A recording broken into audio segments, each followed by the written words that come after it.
Welcome on this nice warm afternoon. I'd like to welcome you to our second Objective Design Standard Workshop. Thank you for joining us. My name is Stephen Radke. I'm the city's planning manager, and I'm very glad to be joined with our consultants from the firm of Crandall and Arambula. We have Dawn and Jonathan, and also Sandy and Alice from our planning staff. The topic of objective development standards is very important, not only to Westminster, but to cities throughout California, based on some changes that have been made to state law. And objective design standards pertain to multifamily residential development and mixed-use development. In a moment, I'm going to turn it over to Dawn, who's going to provide us with a presentation that talks a little bit about the background of objective design standards and what are the things that we need to do as a city. So at this point, I'd like to ask Dawn to come up. Thank you. Thank you, Steve, and I'll just get right onto it. So here's the agenda. We'll be here from 2:30 to 4 if you're watching on the internet and want to come a little bit later. Feel free to come and see us. So the presentation is about 20 minutes. And if there are questions in the audience, we can provide clarification. And then we also have comment cards for people to fill out. And if you don't have one, if you're listening in the audience on the internet, contact the planning division and they can get you one to provide comments. Okay, so again, what's going on with this project? So the state legislature has asked not only Westminster, but every city in the state of California to provide objective development or design standards to accelerate housing production and reduce costs. And there's a couple ways that that can be done. It's through adoption of ODS, which will provide certainty of what the requirements are, the rules of the game, if you will, and faster permitting. So we shorten the time that projects get entitlements. The question is, why do we need objective development standards? Well, no ODS, as we call it, currently exists. The city uses what are called subjective design guidelines to review multifamily housing development applications. And those include ambiguous and unclear recommendations, not requirements. And as a result, that subjectivity often results in inconsistent interpretations and prolonged review processes. So that's not good. And what do we want to do with the objective ODS, the development standards? They will provide a better way to review projects because they have no gray area. These are shalls and musts rather than should or coulds that you find with design guidelines. And they're measurable and verifiable. That's a key component of this. So they have dimensions, they have widths, they have heights, they have colors and other things like that that can be measured and identified. Where will these occur? Will these standards be applied? They will be for the mixed-use 36 and the mixed-use 40 mixed-use zone parcels that are part of the current code, and the R2 and R5 zoned parcels. Now, the city's undertaking an overall rezoning effort for the city, and there might be some additional adjustments to zoning and other things like that over the next year, but at this point, this is where the zoning regulations will apply. They will apply only to new development, not a remodel or single-family residential development. So it's very focused in where these would occur.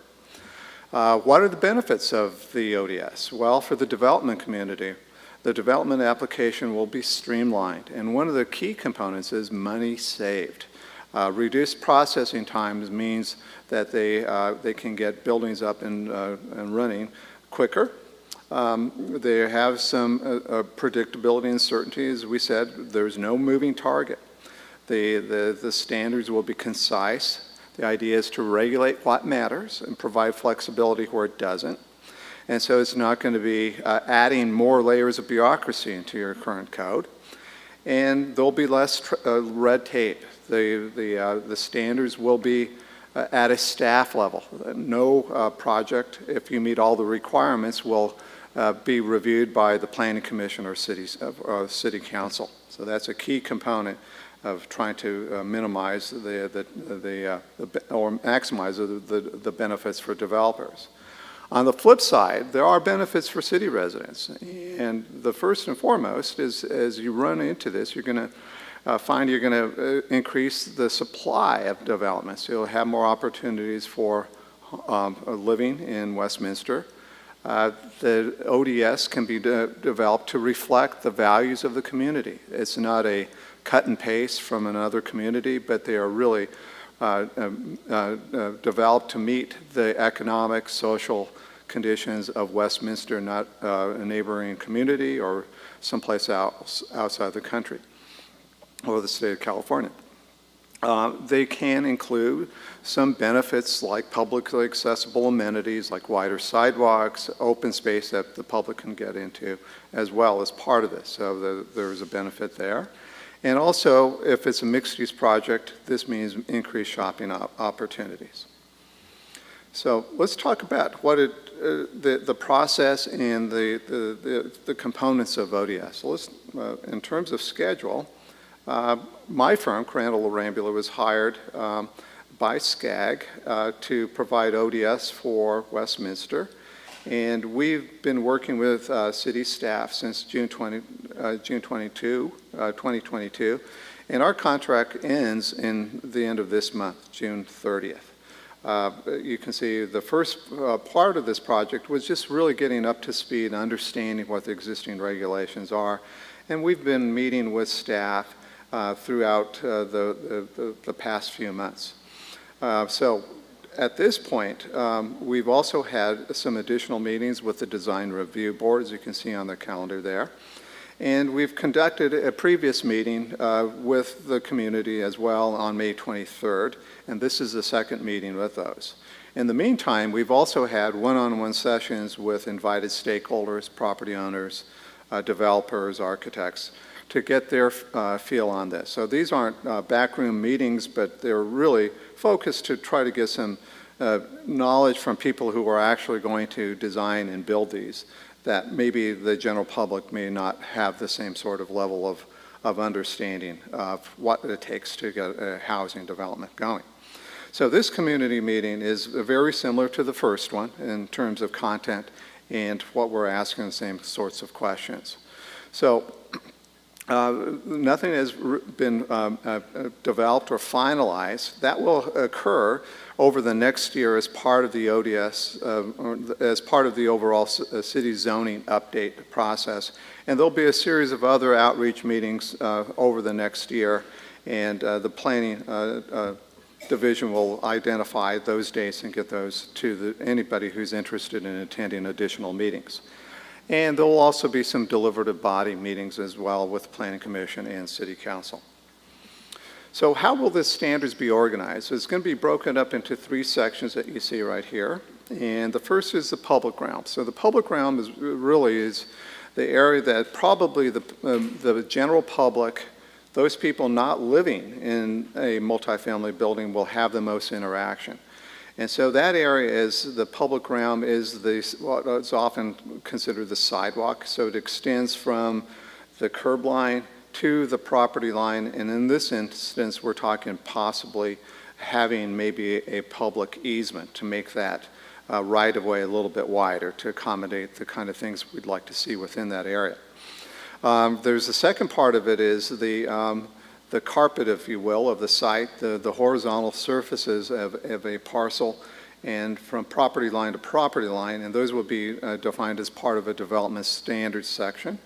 And then the vertical components of the site or the building will be covered in the third piece, which is the building design standards. Starting with the public realm or the perimeter streetscape improvement standards, they will prescribe requirements for the bulleted items that you see there: widened sidewalks, canopy trees, shrubs and ground cover, ornamental pedestrian-oriented lighting, benches, bike racks, and other street furniture. And as you can see here, on the little illustration on the left, it will regulate that public right-of-way from the curb line to the property line. And we're suggesting a public easement to accommodate those items that you see on the bulleted items more gracefully. What's the issue with your public realm today? So imagine most of the people who are going to live in multifamily are, well, not most, but some, may be transit dependent. They may not own an automobile. They may have children who need to walk to schools. And that sidewalk environment that occurs in many of the areas that are zoned MU 36, 40, and R2 through 5 have what we would describe as substandard sidewalk conditions. And so we need to really address for these pedestrians who live in these communities so that they can have safe, direct, and convenient access to the uses that they use on a weekly or daily basis. Especially when we look into your existing neighborhoods, most of the development has occurred incrementally, and as a result of that, there are gaps in the sidewalk network.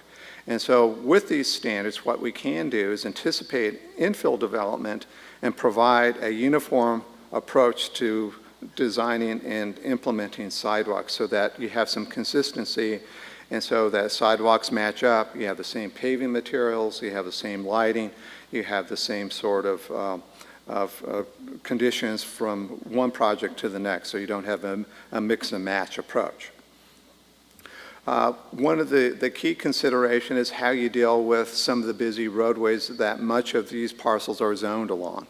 So you've got a road like Beach Boulevard that we see here that is a very, very busy street, 7 to 8 lanes, and you've got apartments along that. So these conditions are what we would describe as pretty hostile for somebody walking by it, because you've got this high-speed traffic and very narrow sidewalks. So what could be done in this area is something we want to think about. Luckily, you've got a template already. So on Westminster Boulevard, the recently completed award-winning Westminster Crossing project offers really a good example of how the objective design standards might address these conditions on very busy streets. And what could be done? So you can see here is that widened sidewalk that is here. It's about 15 feet wide with landscaping, plants and pots, and buildings engaged in the street, as you can see. So this is kind of maybe a model that could be used for the development of public ground standards, especially along the busy streets. There's some other examples for your R2 through 5 projects on some of the other streets that are not along your major arterial corridors. And you can see here, you maybe have a little bit more landscaping. The sidewalks would be a little bit narrower. And then it's a little bit more green and compatible with your existing lower density single-family homes as well.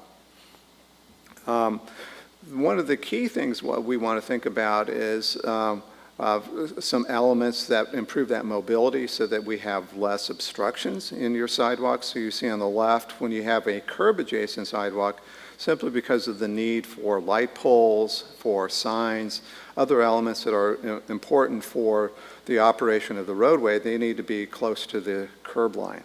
So what the suggestion is that to avoid those sort of obstructions, that you can set the sidewalk back away from that curb line as you see on the right side. And these obstructions are pretty numerous. So picture yourself as a blind person walking down the street on the image you see on the left.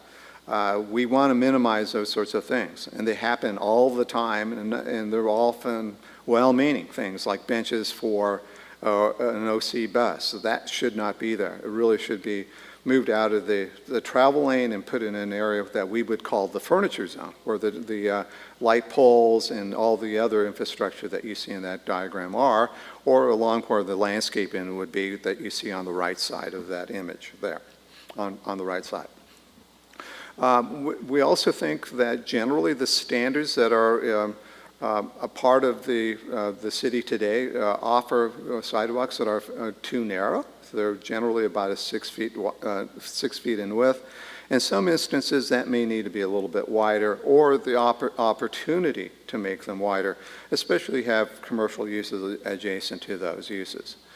We're also concerned about obstructions crossing sidewalks, such as driveways, and we'd like to see standards that minimize that that aperture, that width of that driveway, so that they're safer, especially for children walking along those driveways who may not be seen from motorists backing out, for example, that you see on the left side.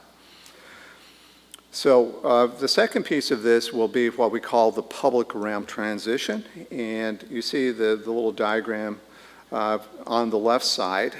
It's going to they'll regulate that vertical edge adjacent to the public realm. And it will have regulations that deal with the first floor and upper floor facade location and what those permitted uses could be along that edge.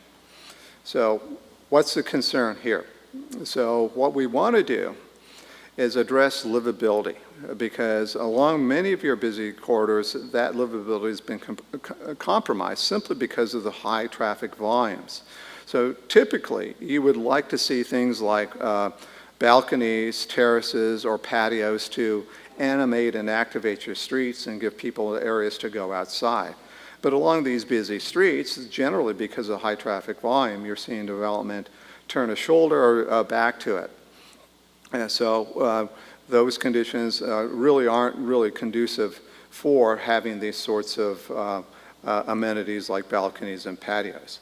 So we want to be able to address these sorts of conditions and talk about, if you're going to have those uses along these corridors, what are the regulations that, and conditions that need to be met.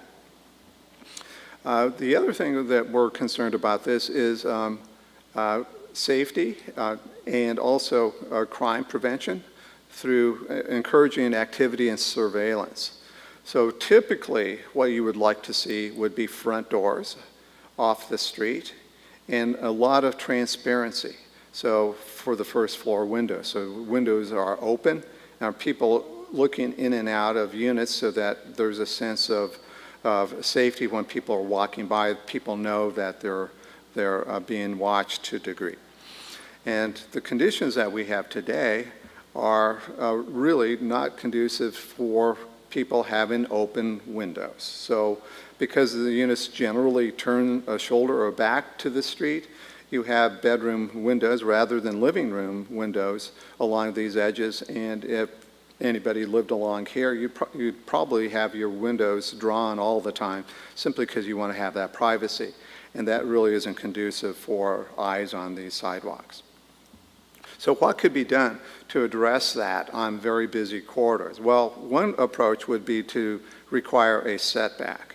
And within that setback, it could be a number of things that we're going to go through. The first of those could be just private outdoor space like patios that you see on the image on the right.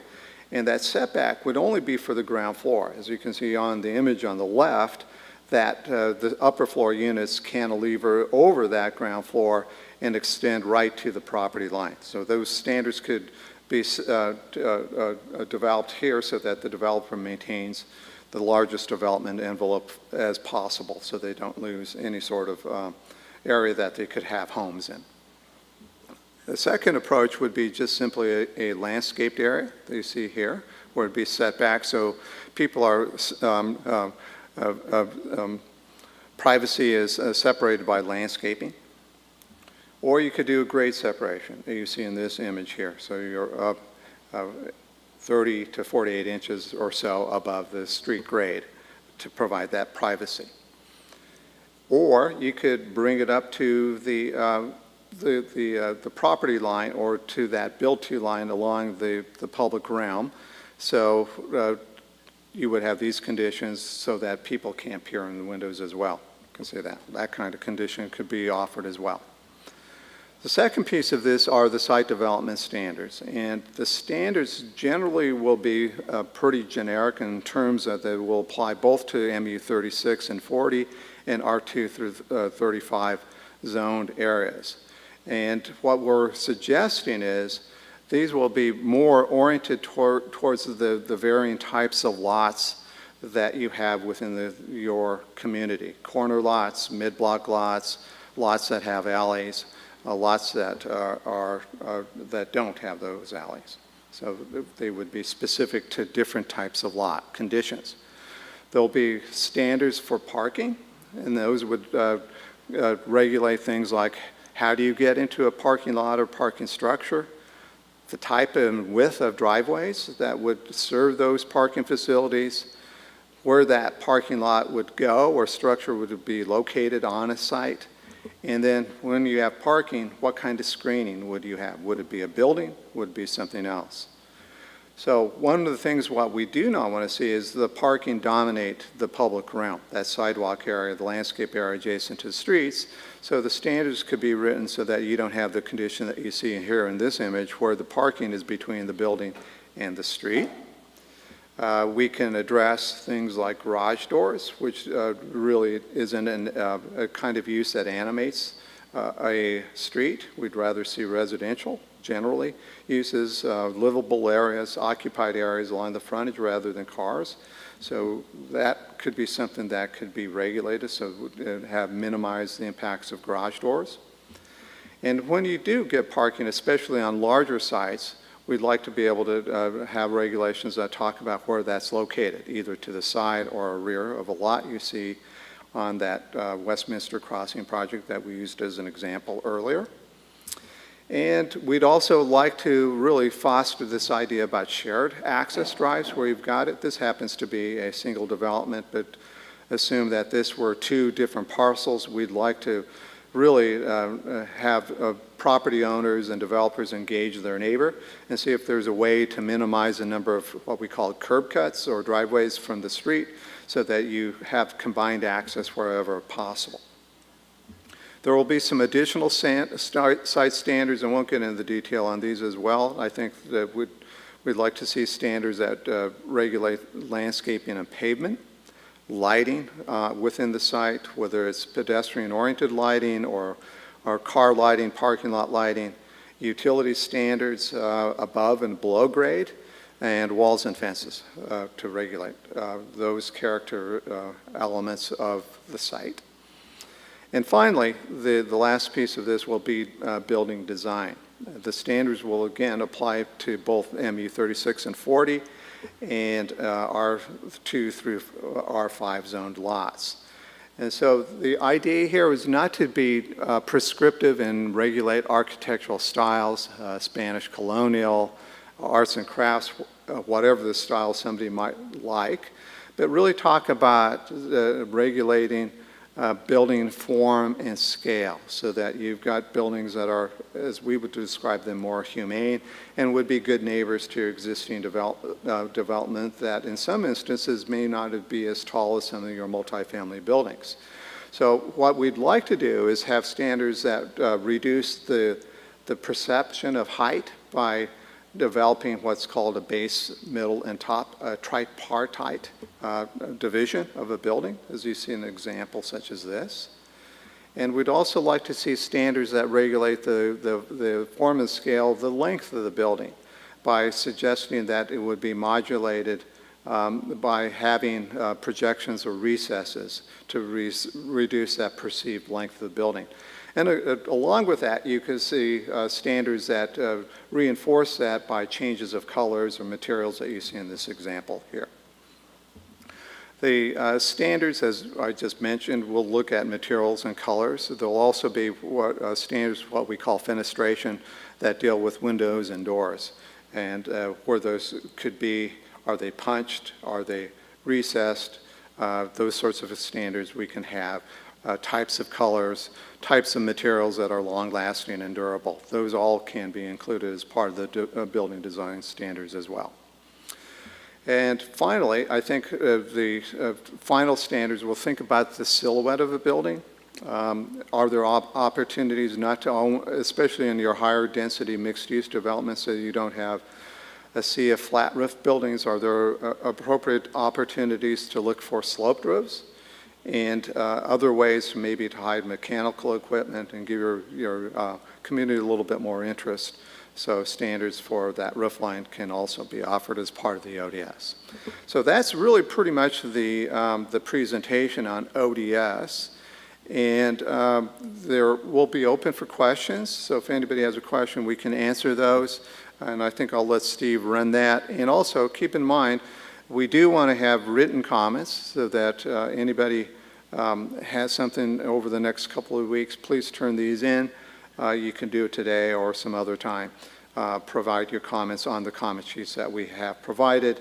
And if you don't have one, if you're watching online, contact the planning division and they can get you comments, or simply drop them an email of your comments, and we'll compile all those for you. Thank you very much. Steve?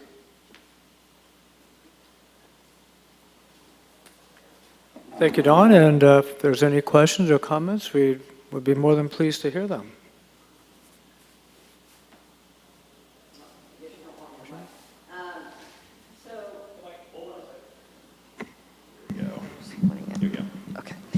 I'm going to have a lot. So I was here last time, so I asked a lot of questions, and I did formulate some comments to submit. Can you give us an in-depth recap of yesterday's session with the stakeholders and developers? Don, you may want to speak on that, but what I can say is that we met with a handful of architects, designers, property owners who expressed some of their comments about how they view the process of development. And Don, did you want to say anything about that? Yeah, I think that, first of all, I think we found they were all pretty supportive of the idea, again, having ODS. There were, for example, we discussed the public realm and a public easement. They understood the need for that, and they felt long-term that's a really great idea because it's about creating an environment that is walkable, creates an image of welcoming for the city long-term. But the unintended effect might be just a little bit of loss of developable area. So as the city looks at rezoning efforts over the next year, they'd like to see some suggestion of maybe looking at reduced setbacks to pick up that area, because typically, for example, the R2 through 5 have like a 15-foot setback. Can that be eased a bit? How much, I think, is open for discussion. Is there a possibility where we've got driveway requirements that are being largely driven by Orange County Fire, which eats up especially your lower density units? Can we get maybe some areas an increase in a floor because we can get a few more units as well? And so those were a couple things that they suggested.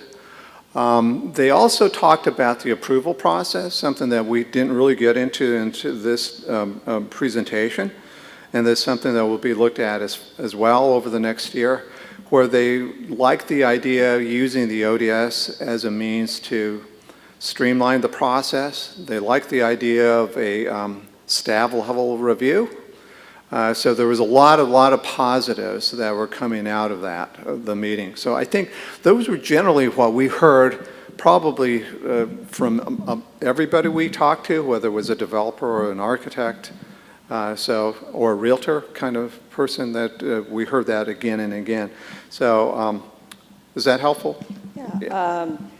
Also, just to clarify, so these standards only apply to multifamily housing in the zones that you mentioned. So, because I know the state wants more housing, I mean, that's ultimately it, and they want it to make it easier for developers to put in housing. But I wonder, will that conflict in any way with our general development standards for, let's say, commercial retail buildings that are not multi-use, they're not in the multi-use zone?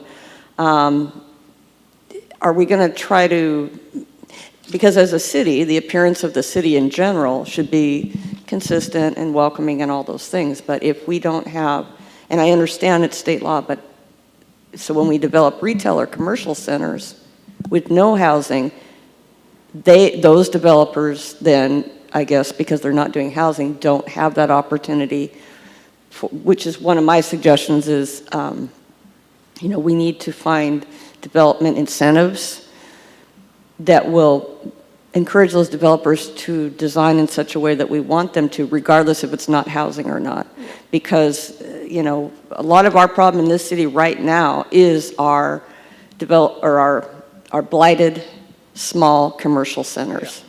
So, You bring up a good point that I didn't mention. We were hearing the developers kind of agreeing with you, where they felt like, could there be a possibility where these objective development standards or something similar be used for the review of other projects, whether it is an affordable housing project that's being dictated by the state.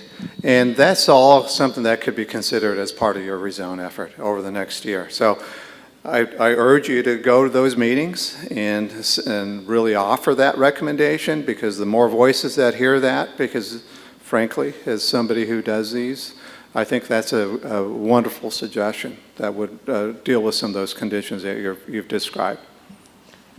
okay, I'll add that to my, my list. Then, as far as landscaping / open space in these developments, you know, for single-family homes, we've had a serious issue in this city, and Steve will attest to this, that, you know, people completely cementing in their entire properties against code, completely making, you know, 8-car parking lots in front of their houses. So when it comes, and some of this is in my comments, but, you know, parking and landscaping are important aesthetically, but also performance. If you make people park their front doors in the front and you make them park way around the back of the building, that puts a burden on seniors and disabled folks in that housing. And then as far as the landscaping goes, you know, I'm sorry, I'm all over the place because I have a lot of things in my head, but the variance that Roger brought up at the last meeting about, you know, that they can still go through the Planning Commission and get variances for setbacks, I think we as a city need to, once we set these, and if somebody goes through that process, they're not allowed to apply for variances from what I understand, correct? They must go through, because this is approved by the staff, not through the Planning Commission. So the only projects that will go through this is if they're 100% compliant with the standards and the general building rules that we have as a city, like the setbacks and all that, right? So, That's correct. Yeah. but I am concerned about the residents in these new developments, what works for them, not just the public and the view, which is important too, but what's workability. You know, this thing is about mobility and all that, but I do not like the idea of benches out in front of these developments and all that, because busy streets, because we have a very, very serious homelessness issue here. And there's a bench, they will set up something. It is just... Yeah, so keep in mind, those sorts of things are not necessarily required, but they are a menu of things that they would be required in the public realm. So I think it's well taken that you want to address homeless issues and things like that. So that's a good comment. In terms of access for people who are disabled, all these, it's in their best interest to meet all American with Disabilities Act requirements. So all of that will be taken in account. And so if there needs to be a handicap space, all of that kind of thing will be required regardless of these ODS. That's building code stuff that they need to get their building permit. So when you say that they have a streamlined process if they adapt to the ODS, then, but I guess I want to make sure that that oversight is not just about these standards, but, you know, on everything on their project. Sure. And anything that seems it might be outside of that should still go to the Planning Commission. As you remember, I made a very strong comment, that this is, although the state's doing it, but it is literally limiting or reducing our transparency. As we residents now, there'll be very few projects going before the Planning Commission, and that's why I'm, you know, with Steve and others saying, you know, we need to, on a monthly or more regular basis, and you and I had talked about, or having it accessible on the website and giving reports and all that, because now we're going to see these major multifamily projects popping up. Yeah. The residents know nothing about what's going on. They don't know if they're permitted or, you know, like, it's transparency is important in this. And because residents, even though they'll have to understand they can't weigh in subjectively, they can't say, oh, I don't like that color, or But still, the residents should have an opportunity, regardless, to give feedback on major projects. Okay, so for essentially what people would typically describe that as an online dashboard where projects are available, an opportunity to provide a comment that could be considered by staff. So that transparency is something I think the city can consider. And again, it's a good comment that if you hear enough people saying that again and again, I think they'll be due. Steve, you got anything to say about that? Yeah, that's exactly right. Thank you, Don. Part of this next step in the zoning code update is rethinking, because of ODS and other changes of state law, is thinking about how we need to modify the city's development review process, since there's a lot of projects we can no longer take to the Planning Commission. So how can we effectively allow opportunities for the community to know about a project? And as Don said, one way is through being able to post things online so people have a comment period. There's potential for meetings, other things that we would be looking at, and we really need comments when we get to the public participation part of the zoning code update, which will be coming in the coming months. We'll need those comments so that those comments can be rolled into the new process and then brought before the Planning Commission and the City Council. Is there anybody else? Yeah. Yeah. If I could give you just a little editorialization too, I think part of the issue, trouble often with communities that have planning commission review is that they're using those subjective design guidelines today. There's nothing to say that you can't develop a set of objective design standards that the Planning Commission can use as well for projects that are not required for multifamily. So that's something else to consider as part of that. So as you mentioned, for commercial development, you can have objective design standards for any kind of development that wouldn't be used only by staff, but by Planning Commission and City Council in their consideration, deliberation of a project. Would that be a separate process to develop those outside of the scope of this For this project, yes. But yeah, Okay. that would be something staff would be doing as part of with their consultant. Well, I don't want to monopolize the meeting, but there's nobody else. I came just so you couldn't pack up and go home. But, well, I appreciate you having us. It is Father's Day and graduation weekend, and I think that's why a lot of people in my Facebook group could not make it. So I know these videos will be online, and I will share those in the community and encourage people to just send emails or whatever they want to do.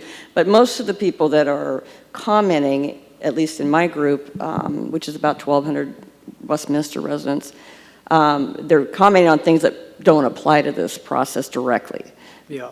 And even that happened at the last meeting a little bit. Yeah. So it's hard to get them. But again, the commercial is a big concern, and while it's outside of the scope, I think we can't close our eyes to, something that's related, because in the end, it's our entire city that's impacted by development. I want to ask a question, and I don't want it to seem inappropriate, but a council member at a recent city council meeting, the last city council meeting, one of her suggestions or statements that it was possible is that you could have counter approval of plans. At the front counter, you would approve the plans and go from there. What are your thoughts on that? I know it's not exactly related to this, but it kind of, because like we're trying to streamline ADUs. We've done that. But I mean, is that even possible that you bring in a whole, the plans and all that, and you put it on the counter, and then the staff sits there and is able to analyze it with the person just sitting right there and make a yes, you're approved? Is that even conceivably possible? I don't know if it is or not, but I can tell you, and I say that in all honesty because in my experience, I've been in this business for nearly 40 years. It takes a lot of time to review plans, and when you've got 30 sheets of something and you've got 5 or 6 customers waiting, it might take you 3 or 4 hours or more. But for very minor things, that is true. Patio covers, very simple things, sheds, pools, things like that. Yes, those are often can be done at the counter.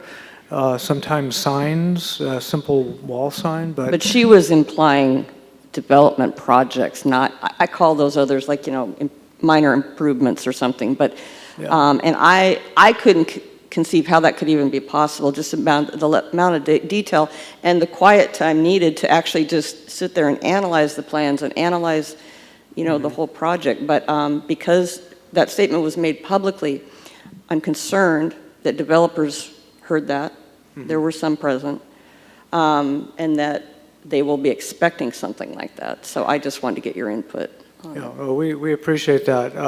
I know most of the developers that we've worked with understand that it takes time, and when they submit something, it's going to be at the earliest a few weeks before they get comments back. And that's mainly because of the volume of projects that are in. And when something's submitted, it goes into the queue.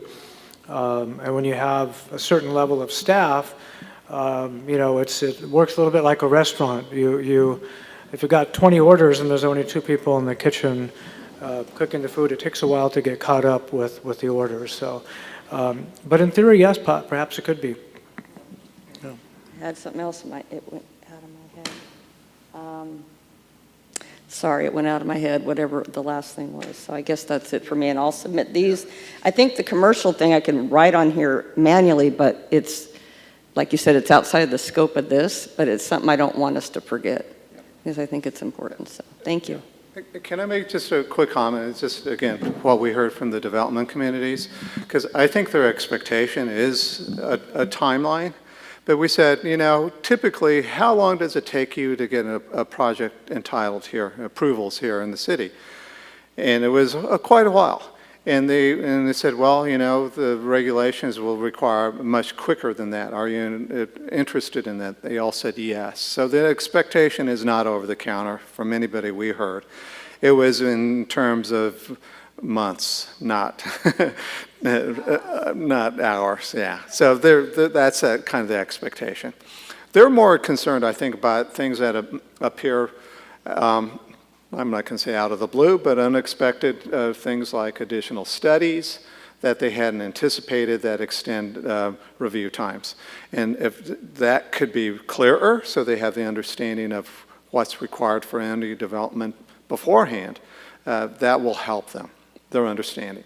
Kind of jarred. So I've been pushing for this for a long time, and this is kind of related, is that I believe at the counter, we should have a nice brochure, let's say, summary for ADUs, for example, because I have a lot of friends developing ADUs in the city.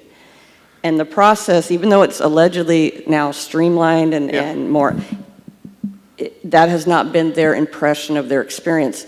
And again, because there's not, if there was like a 2-page brochure that basically gave you JADUs and regular ADUs, like the bottom line, like standards or what's required, at least you're being more transparent and you're not getting people upset because they work so hard, they pay an architect, they come up with the plans, and then they're like, sorry, it doesn't fit it. The same with, in this case, it only applies to multifamily. So, but what happens when you have, now with the state law, you have one lot, you're allowed to split it in 2, and then you're allowed to put 2 units on each of that. So that's multifamily in what used to be a single family, but it doesn't fall under this, I assume, or does it? I think you might be referring to SB 9, Senate Bill 9, right. That pertains to single-family lots and not multifamily lots. But yes, basically the state has taken away the city's ability to regulate that process. And similar to ADUs, we have to allow them to subdivide the property and also build those multiple units on the lot. There's also restrictions on how much parking they have to provide and so forth, and we have to ministerially approve those. So that is a process that's mandated by the state. The other thing I just want to mention is that, as part of this clarity that we would like to take the standards and the objective design standards and translate it into a checklist.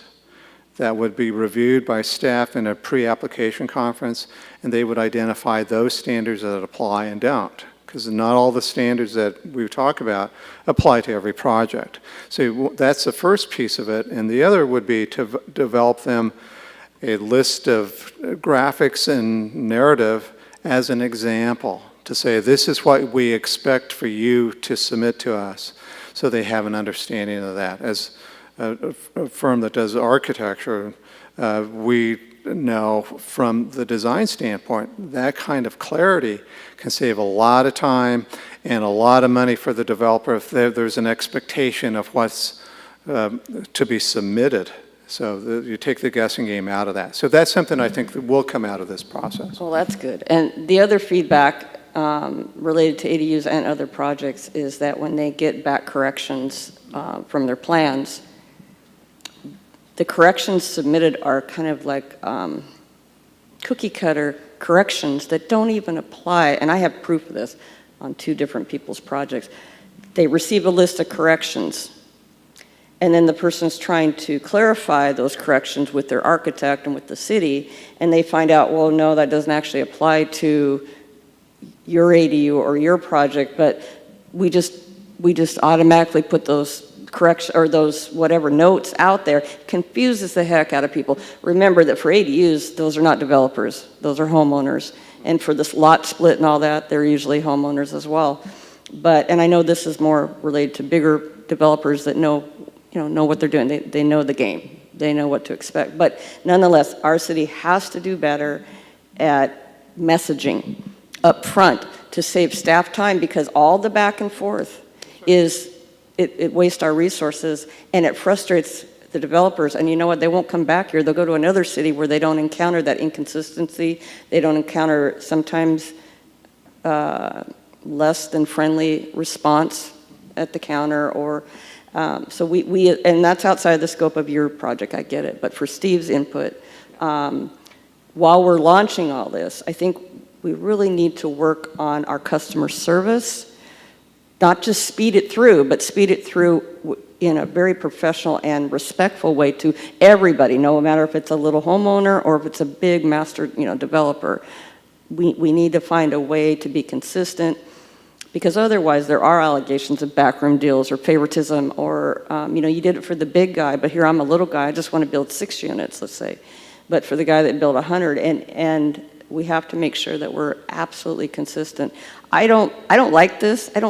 I like objective development standards. I don't like it taking away from the public, like doing it all behind, in the offices. Again, we can go a long ways. I'll work with staff, just like I do with the police department. I'll work, to help give input of what I think should be visible to the public, because I know I'm a conduit, if you will, I get inundated daily. What's being built over here? What's going on over here? They haven't done anything over here. Oh, sorry, go ahead. Sorry, what? What happened? I can hold it myself. Okay, now you threw me off. Now I don't even know what I was saying. Well, anyway, I probably said enough, so that's okay. Well, we appreciate those comments, and in fact, I was going to just add, if possible, if you know anybody that has had those concerns, to please reach out to me, reach out to the staff so that we can address them. We take those concerns seriously, and if there's ways we can improve in community development, any part of our service, we want to. But we sometimes are unaware of things that may be out there in the community. So anytime anybody could share with us what their concerns are, we'd be grateful to know about it. Is this difficult because we do not have the community development director position filled at this time? Because that's going to be odd to have, so you have a new director come in, right? Either, I don't even know where we're at with the recruitment. Probably like everything else, we're having a hard time getting interest or good quality candidates. But I mean, you would think a community development director, if we had one, would be really involved in this, and the higher level. I know you manage the planning, but the bigger picture of community development overall and economic development as well. Yeah. So, well, in the meantime, anyone's welcome to email me, call me, and we'll do our best to address their concerns. okay, thank you. All right. Thank you for Thank you for coming. Appreciate the questions. Thank you very much. Thank you again, everybody, and have a wonderful afternoon.